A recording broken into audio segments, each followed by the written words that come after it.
बहुत सालों पहले प्रशांतपुर नाम का एक गांव हुआ करता था। वहाँ के लोग हंसी खुशी से रहा करते थे। फिर ऐसे ही एक दिन उस गांव के लोग अपने रोजमर्रा के कामों में व्यस्त थे। तभी अचानक आसमान से एक परी उस गांव में आ गिरती है। उस परी का शरीर बहुत ही विशाल था। इतनी बड़ी परी को देखकर गांव वालों की आंखें फटी की फटी रह जाती है। फिर अगले ही पल वो परी अपने मुंह से जोर जोर से उल्टियाँ करने लगती है।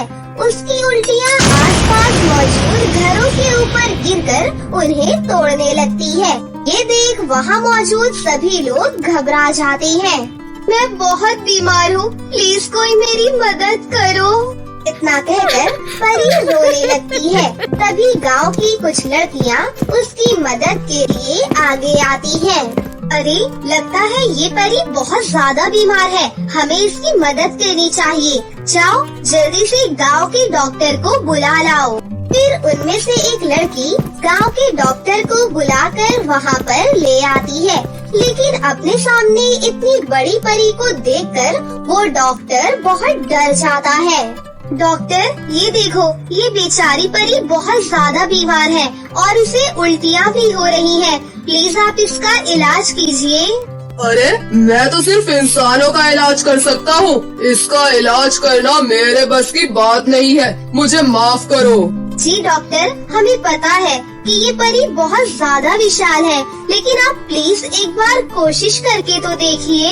लेकिन वो डॉक्टर उनकी बातों का कोई भी जवाब नहीं देता और वहाँ से चला जाता है। ये क्या, अब हम क्या करें? डॉक्टर ने तो परी का इलाज करने से ही मना कर दिया। मुझे लगता है इस परी का इलाज कोई जादूगर ही कर सकता है। हमें फौरन ही पास के गांव वाले जादूगर को बुलाना होगा। फिर वो सभी लड़कियां पड़ोस के गांव में रहने वाले जादूगर के यहाँ जाकर उसे परी के बारे में सब कुछ बता देती है। जादूगर बहुत ही नेक दिल था, इसीलिए वो परी का इलाज करने के लिए तैयार हो जाता है। उसके बाद जादूगर परी के पास आकर उसकी जांच करने लगता है। ये तो बहुत ज्यादा बीमार है, इस परी को बहुत सारी दवाइयाँ पिलानी पड़ेंगी। दवाइयों को खरीदने में बहुत सारे पैसे लगेंगे। आप पैसों की चिंता बिल्कुल मत करिए जादूगर जी, हम सभी पैसे इकट्ठे करके दवाइयाँ खरीद लेंगे। तो ठीक है, मैं तुम्हें कागज पर जादुई दवाइयों के नाम लिख कर दे रहा हूँ। तुम जंगल की गुफा में रहने वाली चंद्रमुखी जादूगरनी से ये सारी दवाइयाँ खरीद कर ले आओ। फिर सभी लड़कियाँ पैसे इकट्ठे करके चंद्रमुखी जादूगर से दवाइयाँ खरीद कर ले आती है। जिसके बाद जादूगर वो सारी दवाइयाँ परी को पिलाना शुरू कर देता है। मुझे पूरा यकीन है कि 2 दिन के बाद ये परी पूरी तरह ठीक हो जाएगी। अभी इसे आराम करने की जरूरत है।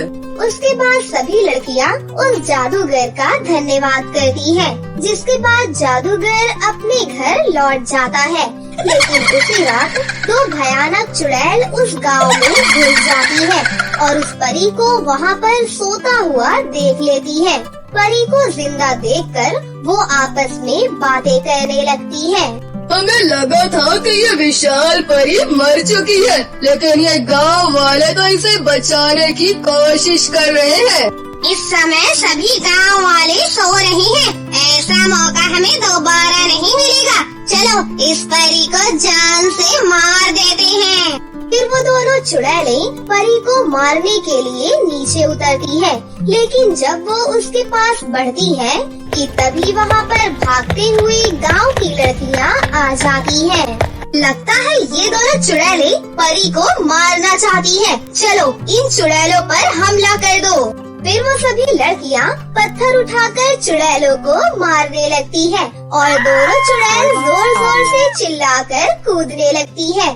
तभी शोर शराबे की आवाज सुनकर परी नींद से जाग जाती है और उठकर बैठ जाती है। अच्छा, तो तुम दोनों मुझे मारने यहाँ तक आ पहुँची। फिर वहाँ पर गांव की लड़कियाँ भी आ जाती हैं। आखिर ये दोनों चुड़ैलें तुम्हें क्यों मारना चाहती है परी? ये दोनों मुझे मारकर मेरे विशाल परी देश पर कब्जा करना चाहती है, क्योंकि मैं परी देश की राजकुमारी सिंड्रेला परी हूँ। अच्छा तो ये बात है, तुम चिंता मत करो, अब ये दोनों चुड़ैलें यहाँ से बचकर नहीं जा सकती। फिर वो सभी लड़कियाँ दोनों चुड़ैलों को घेर कर उन्हें रस्सियों से बांध देती हैं। अरे हमें छोड़ दो, हम यहाँ वापस नहीं आएंगे, छोड़ो हमें छोड़ दो, वरना अंजाम बहुत बुरा होगा। दोनों चुड़ैलें अपने आप को आजाद करने की बहुत कोशिश करती हैं, लेकिन तभी वो लड़कियाँ उन दोनों को गांव में जल रही कोयले की भट्टी के अंदर डाल देती हैं और थोड़ी ही देर में दोनों चुड़ैलें उस भट्टी में जलकर पूरी तरह राख हो जाती है। उसके बाद वो तीनों लड़कियाँ परी के पास आ जाती हैं। तुम सभी ने मेरी जान बचाकर मुझ पर बहुत बड़ा उपकार किया है। देखो मेरी जादुई छड़ी जंगल में कहीं पर खो गई है। बिना जादुई छड़ी के मैं अपने परी देश नहीं जा पाऊंगी। तुम चिंता मत करो सिंड्रेला परी, हम सभी लड़कियां जंगल में जाकर तुम्हारी जादुई छड़ी खोज लेंगे। फिर वो सभी लड़कियां जंगल में जाकर परी की जादुई छड़ी ढूंढना शुरू कर देती हैं। काफी देर ढूंढने के बाद आखिरकार उन्हें एक विशाल जादुई छड़ी झाड़ियों के बीच पड़ी हुई दिखाई देती है। उसके बाद वो सभी लड़कियां उस जादुई छड़ी को अपने कंधे पर उठाकर गांव में ले जाती है। अपनी जादुई छड़ी मिलते ही परी खुशी से उछल पड़ती है। सिंड्रेला परी जादुई छड़ी की शक्ति से गांव के सभी पुराने घरों को बड़े मकानों में बदल देती है। साथ ही वो गांव वालों को ढेर सारे नए कपड़े और खाने पीने की बहुत सारी चीजें भी देती है। फिर परी गांव के बीचों बीच एक जादुई कुआं भी प्रकट कर देती है। ये जादुई कुआं तुम सभी गांव वालों को रोजाना 10-10 सोने के सिक्के देगा, जिससे तुम्हारी गरीबी हमेशा के लिए दूर हो जाएगी और तुम सभी हंसी खुशी से अपना जीवन जी सकोगे। परी की उदारता से सभी गांव वाले बहुत खुश होते हैं और उसका शुक्रिया अदा करने लगते हैं। उसके बाद परी हवा में उड़ती हुई वापस अपने परी लोक लौट जाती है और उस दिन के बाद से गांव वाले हंसी खुशी से रहने लगते हैं। कहानी बहुत समय पहले परी लोक में एक अच्छी रानी परी रहती थी। रानी परी की 7 खूबसूरत बेटियां थीं। उन 7 को अपनी खूबसूरती पर बहुत घमंड था।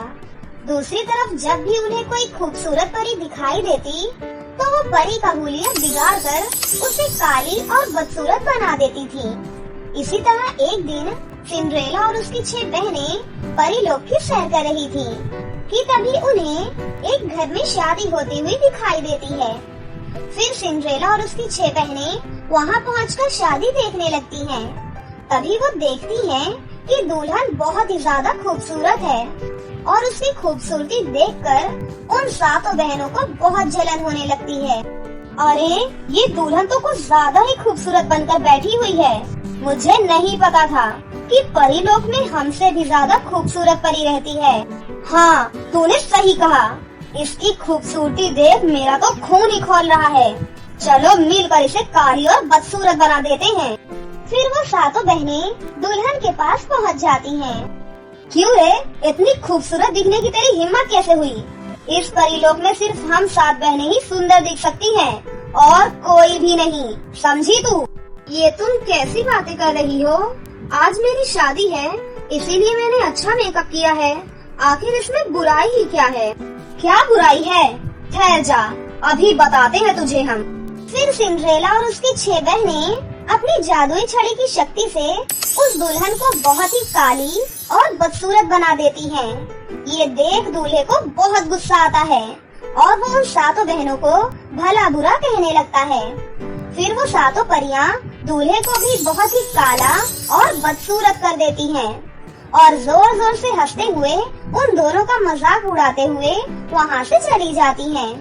फिर अगले दिन दूल्हे की माँ अपने बेटे और बहू को लेकर रानी परी के पास पहुँच जाती हैं। ये देखिए रानी जी, आपकी 7 बेटियों ने मेरे बेटे और मेरी बहू का क्या हाल किया है।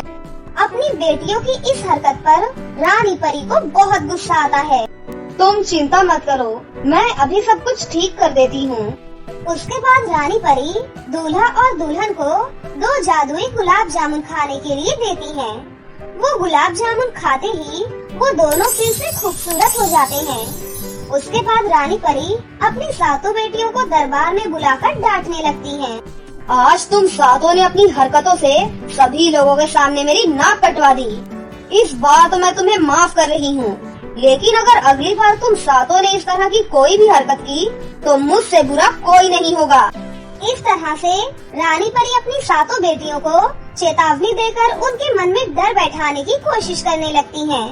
लेकिन सिंड्रेला और उसकी 6 बहनों के कानों में जूं तक नहीं रेंगती और वो सातों अपनी शरारतें जारी रखती हैं और इससे बिल्कुल भी बाज नहीं आती। इसी तरह एक दिन वो सातों परियां पृथ्वी लोक के जंगल में घूम रही थी। तभी उन्हें वहाँ एक जादूगरनी तपस्या करते हुए दिखाई देती है। जादूगरनी को देखते ही उन सातों बहनों के मन में शरारत सूझती है। लगता है ये जादूगरनी आंटी कई सालों से इसी जगह पर बैठी है। चलो इन्हें थोड़ा ठंडी ठंडी हवा खिलाकर लाते हैं। फिर सातों परी बहनें अपनी जादुई शक्ति से उस जादूगरनी को हवा में उड़ाते हुए नदी के बर्फीले पानी में गिरा देती हैं। तभी अचानक उस जादूगरनी का ध्यान भंग हो जाता है और वो ठंडे पानी में झटपटाने लगती हैं। ये नजारा देखकर उन सातों बहनों को बहुत मजा आता है और वो सभी जोर जोर से हंसने लगती हैं। अच्छा, तो ये हरकत तुम सातों ने की है। मेरी सालों की तपस्या भंग करके तुम सातों परियों ने बहुत गलत किया है। अब मैं तुम सबको तुम्हारी इस दुष्टता की सजा दूंगी। फिर वो जादूगरनी अपनी जादुई छड़ी की शक्ति से उन सातों परी बहनों को कोयले की तरह काली बना देती है। साथ ही उनके बाल किसी बूढ़ी औरत की तरह सफेद हो जाते हैं। अपना ये डरावना रूप देखकर उन सातों बहनों को बहुत गुस्सा आता है और वो अपनी जादुई छड़ी से उस जादूगरनी पर हमला कर देती हैं। लेकिन वो जादूगरनी बहुत ही ताकतवर और तपस्वी थी, इसीलिए उन पर उन परियों की शक्ति का कोई असर नहीं होता। तभी वो जादूगरनी वहाँ से अदृश्य हो जाती है। उसके बाद सिंड्रेला और उसकी 6 बहनें अपनी शक्ति से अपने रूप को बदलने की कोशिश करती हैं, लेकिन कोई फर्क नहीं पड़ता। दूसरी तरफ लाख कोशिश करने के बाद भी रानी परी अपनी बेटियों के काले रंग को नहीं बदल पाती। उधर जब ये बात दूसरी परियों को पता चलती है तो वो सभी परियां उन सातों परी बहनों का मजाक उड़ाकर उनकी बेइज्जती करने लगती हैं। इस तरह वो सातों परी बहनें अपने काले रंग के साथ जीने पर मजबूर हो जाती हैं। उस दिन के बाद से वो सातों परियां सुधर जाती हैं और सभी के साथ अच्छे से रहने लगती हैं। इसी तरह एक दिन वो सातों बहनें आपस में बातें कर रही थीं। चलो एक काम करते हैं, हम सभी उस जादूगरनी आंटी से चलकर माफी मांग लेते हैं। वो बहुत ही अच्छे दिल की हैं, शायद वो हमें माफ कर देंगी। हाँ सिंड्रेला, तुम बिल्कुल ठीक कह रही हो। चलो हम चलकर उनसे माफी मांगते हैं। फिर वो सातों बहनें उस जादूगरनी से माफी मांगने के लिए उसी जंगल में पहुंच जाती हैं और जादूगरनी से शर्मिंदगी से माफी मांगने लगती हैं। उस जादूगरनी को उन सातों बहनों पर तरस आ जाता है और वो उन्हें माफ कर देती हैं। फिर वो जादूगरनी अपनी जादुई छड़ी से उन सातों बहनों को फिर से बहुत ही खूबसूरत बना देती हैं। उसके बाद वो सातों बहनें उस जादूगरनी का शुक्रिया अदा करके वहाँ से अपने परीलोक वापस चली जाती हैं। परीलोक जाकर वो अपनी माँ को उस जादूगरनी के बारे में वो सारी बातें बताती हैं। उनकी माँ उन्हें फिर से खूबसूरत देखकर बहुत ही ज्यादा खुश हो जाती हैं। फिर कुछ ही दिनों बाद रानी परी अपनी सातों बेटियों की बहुत ही अच्छे 7 राजकुमार भाइयों से शादी करा देती हैं।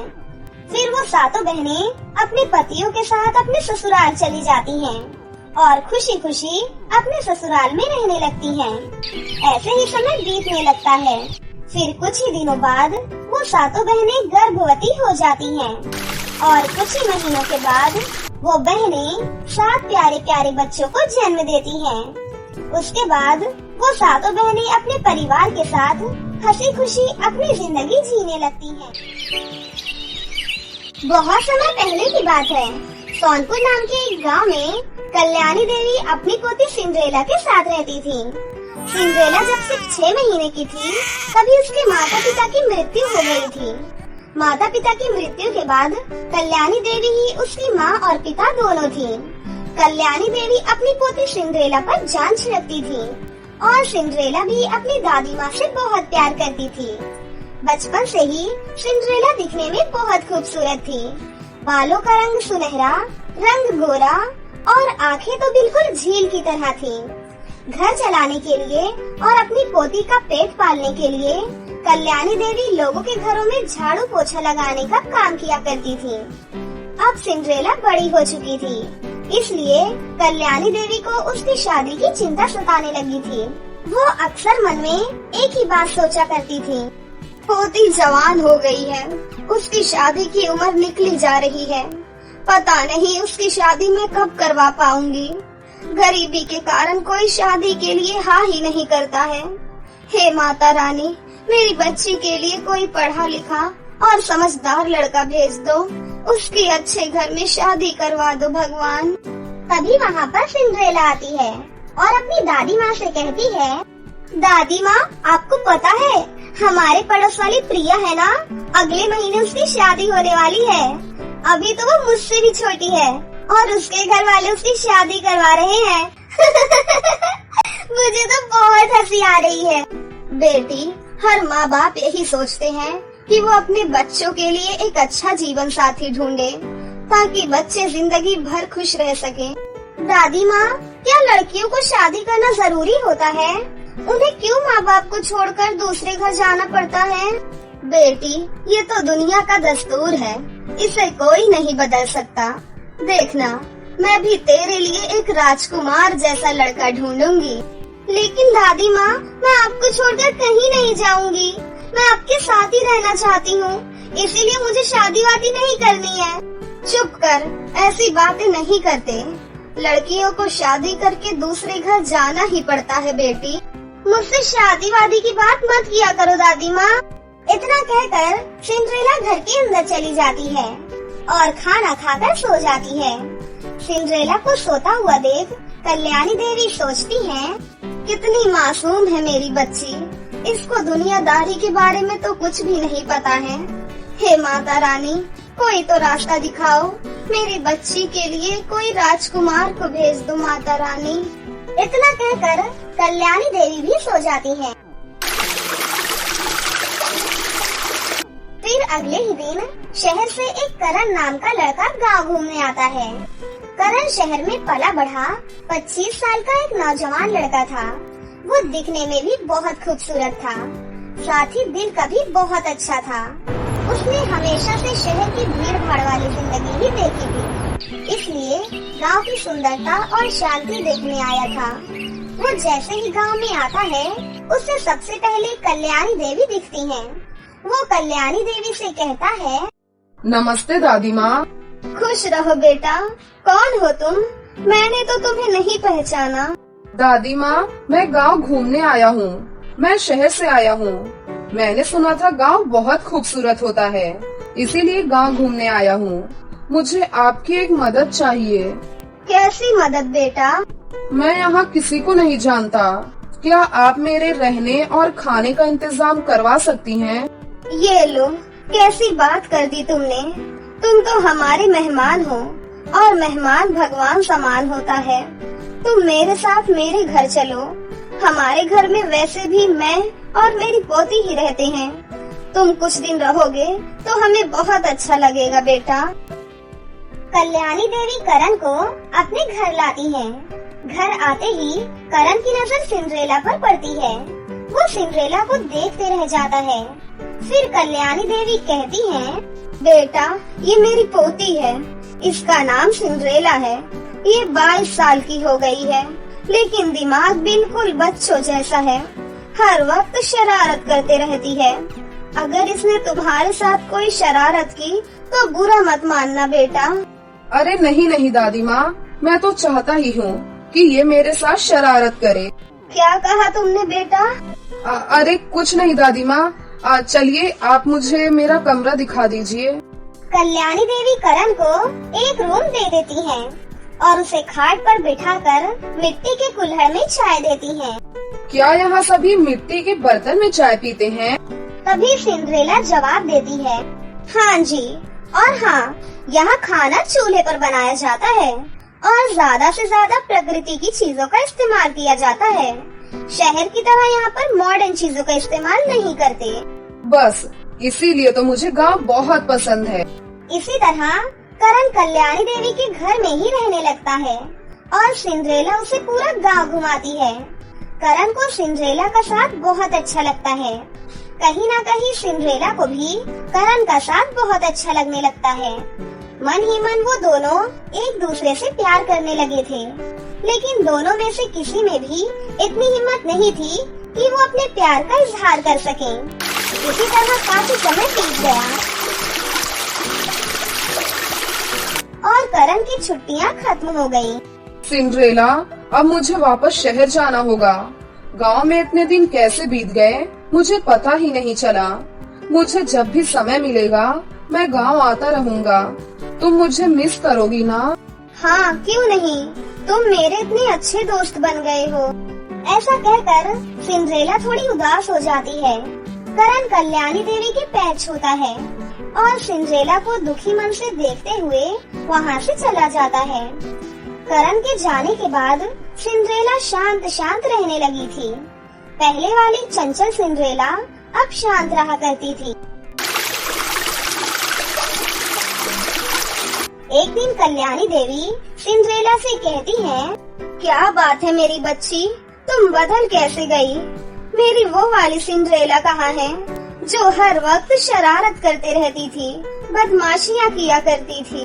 दादी माँ, समय के साथ सब कुछ बदल जाता है, मैं भी बदल गई हूँ। इतना कहकर सिंड्रेला वहाँ से उठकर चली जाती है। एक दिन कल्याणी देवी के घर एक लेटर आता है। सिंड्रेला बेटी, जरा इसे पढ़ना तो, पता नहीं हमें किसने चिट्ठी भेजी है। सिंड्रेला लेटर पढ़ती है। वो लेटर करण का था। उसमें लिखा था कि अगले सोमवार को करण उन लोगों से मिलने आ रहा है। सिंड्रेला ये बात अपनी दादी माँ को बताती है। अब तो सिंड्रेला की खुशी का कोई ठिकाना ही नहीं था। वो बहुत खुश थी। फिर सोमवार को करण उन लोगों से मिलने आता है। दोनों एक दूसरे से मिलकर बहुत खुश होते हैं। इस बार वो दोनों अपने प्यार का इजहार कर देते हैं। सिंड्रेला, ये 1 महीना मैंने तुम्हारे बगैर कैसे गुजारा है ये सिर्फ मैं ही जानता हूँ। मैंने भी तुम्हें बहुत मिस किया। अब तुम मुझे छोड़कर कभी नहीं जाओगे ना? मुझे जाना तो पड़ेगा, लेकिन तुम चिंता मत करो। इस बार मैं जब भी आऊँगा सीधा बारात लेकर आऊँगा। सिंड्रेला बहुत खुश हो जाती है। फिर कुछ दिन रहकर करण वापस चला जाता है। दूसरी तरफ कल्याणी देवी को सिंड्रेला और करण के प्यार के बारे में कुछ नहीं पता था। इस बात से अनजान वो सिंड्रेला के लिए एक अच्छा रिश्ता ढूंढ रही थी। गांव के सरपंच का बेटा सिंड्रेला की खूबसूरती का दीवाना था। उसको सिंड्रेला से प्यार नहीं था, सिर्फ उसकी खूबसूरती से प्यार था। इसलिए वो कल्याणी देवी से सिंड्रेला का हाथ मांगता है। कल्याणी देवी तो बहुत ही ज्यादा खुश हो जाती हैं। अरे वाह, मेरी पोती के लिए सरपंच के बेटे का रिश्ता आया है। मेरे लिए इससे अच्छी बात और क्या हो सकती है। मैं अभी ये खुशी की बात सिंड्रेला को बता कर आती हूँ। कल्याणी देवी सिंड्रेला के पास जाती है और उसे सारी बात बताती है। सारी बात जानकर सिंड्रेला के पैरों तले जमीन खिसक जाती है, क्योंकि वो सरपंच के बेटे को अच्छे से जानती थी। नहीं दादी माँ, मैं सरपंच के बेटे से शादी नहीं करूँगी। वो बिल्कुल अच्छा लड़का नहीं है। हमारे स्कूल के बाहर वो लड़कियों को छेड़ता था। कल्याणी देवी को लगता है कि सिंड्रेला शादी नहीं करना चाहती, इसलिए वो ऐसा बोल रही है। तुम पागल हो गई हो क्या? तुम्हारे दिमाग में जो आ रहा है तुम बके जा रही हो। तुम्हारी शादी सरपंच के बेटे से ही होगी और अगले हफ्ते ही होगी। इतना कहकर कल्याणी देवी चली जाती है। सिंड्रेला को कुछ समझ में नहीं आता कि अब वो क्या करे। वो करण को चिट्ठी लिखती है। उस चिट्ठी में सिंड्रेला सब कुछ लिखती है और उसे डाक घर में दे आती है। जब उसकी चिट्ठी करण तक पहुंचती है तो करण भी परेशान हो जाता है और बिना समय गवाए तुरंत गांव पहुंच जाता है और सिंड्रेला से कहता है, सिंड्रेला, मुझे लगता है हमें दादी माँ को सब कुछ बता देना चाहिए। लेकिन मुझे बहुत डर लग रहा है, कहीं दादी माँ कुछ गलत न समझ जाए। करण, मैं सरपंच के बेटे से शादी नहीं कर सकती। तुम चिंता मत करो सिंड्रेला, हम दादी माँ को समझाएंगे और मुझे यकीन है वो हमारी बातों पर जरूर यकीन करेंगी। करण सरपंच के बेटे पर नजर रखने लगता है और उसकी सारी बुरी आदतों को अपने मोबाइल के कैमरे में सबूत इकट्ठा करता है और सारे प्रूफ के साथ कल्याणी देवी से बात करने जाता है। दादी माँ, मैं आपसे बहुत बड़ी बात कहने जा रहा हूँ। मैं और सिंड्रेला एक दूसरे से बहुत प्यार करते हैं। सिंड्रेला सरपंच के बेटे से शादी नहीं करना चाहती। क्या कहा तुमने? अरे तुम दोनों की बुद्धि भ्रष्ट हो गई है क्या? अगर सरपंच जी को ये बात पता चली तो वो तुम दोनों को गोली मार देंगे। फिर करण उन्हें सरपंच के बेटे की सारी करतूत अपने मोबाइल में दिखाता है। कल्याणी देवी ये देखने के बाद, बेटा, मुझसे बहुत बड़ी भूल हो गई है। सरपंच जी बहुत खतरनाक है। अगर उन्हें इन सब के बारे में कुछ पता चला तो वो हम तीनों को गोली मार देंगे। हम तीनों यहाँ से भाग जाएंगे दादी, किसी को कुछ नहीं पता चलेगा।